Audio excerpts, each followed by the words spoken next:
CCTV footage काढा। अहो हे सगळं सत्य आहे, नाकारू नका। एक गुंड फडणवीस साहेब, एक गुंड सांभाळू नका, तुमचं सरकार बदनाम होत आहे। एकासाठी गरीबाला तुम्हाला सगळं करायला जमतं, त्यांच्यावर खोटे गुन्हे दाखल करायला जमतात, गोरगरीब मराठ्यांच्या आंदोलनावर गुन्हे दाखल करायला जमते। मग याला कशामुळे सोडताय? एक गेल्याने काय फरक पडणार आहे फडणवीस साहेबाला? एक आमदार गेल्याने काय फरक पडणार आहे? दुसरा तुमचाच येईन तिथं।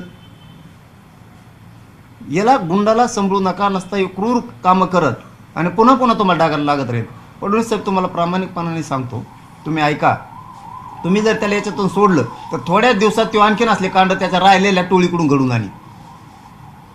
त्याला दम निघणार नाही, कारण त्याला पैशाशिवाय आणि पदाशिवाय करमत नाही।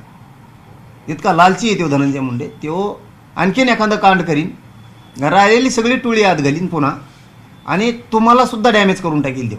त्याच्यामुळे त्याला आत्ताच 302 मध्ये तो जातोय, तो आहे, त्याला जाऊ द्या, वाचू नका, ही विनंती आहे तुम्हाला।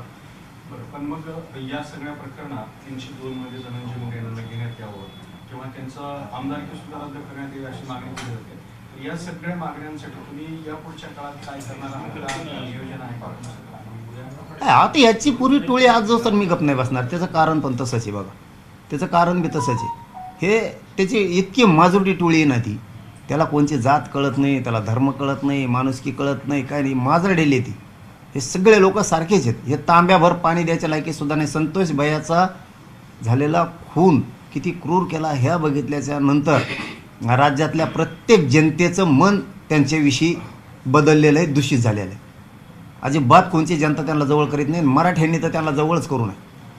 कोणी पण असो, तांब्याभर पाणीसुद्धा ह्याला कधीच देऊ नये, कारण हे इतके माजरडेले उग्रट लोक आहेत, खूप म्हणजे कुठलाच धर्म असा नसेल, इतके क्रूर लोक आहेत। यांना इथून पुढं जवळ करू नका, कारण हे इतके गुंडगिरी करतात, दारू पिऊन शादी देतात, लोकांना मोटरसायकलचे कट हाणतात, 4 व्हीलर गाडीची गाड्या लावतील, नाटकच करतील। अहो हे इतके जातीवादी, ही टोळी भयंकर, हे लोकांच्या त्यांचे पोरं टाकलेले शाळेतले पोरं सुद्धा काढून घ्यायलेत बघा, इतके जातीवादी, इतके जातीवादी।